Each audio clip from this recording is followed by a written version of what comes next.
Gold Hill Mesa, Penrose, Park, Old Colorado City, we had 6 to 7 inches. I just saw a new total south of the Air Force south of the Air Force Academy of about 8 inches of snow. West of the interstate, we did really well. Black Forest had about 3.5 from our total earlier, but I just saw a new one around Black Forest to Falcon that was closer to 6 inches, and Pueblo had about 2 to 3 inches of snowfall. So when we look from the snow reports and into our live cameras, still plenty to be concerned about. It's actively snowing. The roads are covered with snow or slush, or actually some of that is a little bit of ice underneath, especially in some of the El Paso County area. Currently, banding is heavier over towards Falcon, but also east of Colorado Springs along Highway 94. So Schriever was a spot I was worried about. Canyon City, light snow and flurries happening with Pueblo. Still a little bit more snow and light flurries. Radar, we are seeing active snow from the Wet Mountains down to the La Veta area and expanding back to Walsenburg. So south of Pueblo, Colorado City, into the Wet Mountains, the Walsenburg,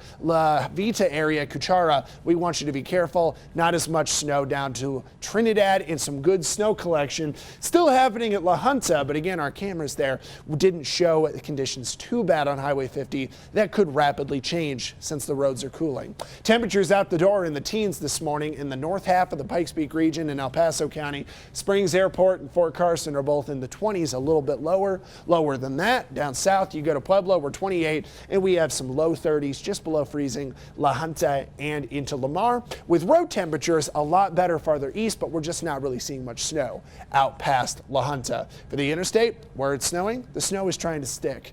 Temperatures today are going to try to get out of the 30s and into a few 20s this afternoon.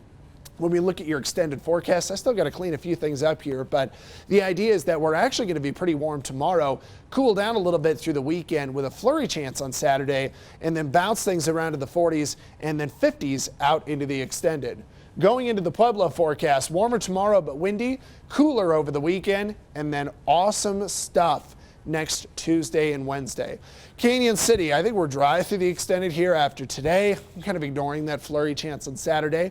We're going to the 50s and even a 60 or 2 next week. And finally, we get to Woodland Park where we are going to see 30s turning into 40s at the long term. So there's a lot to cover.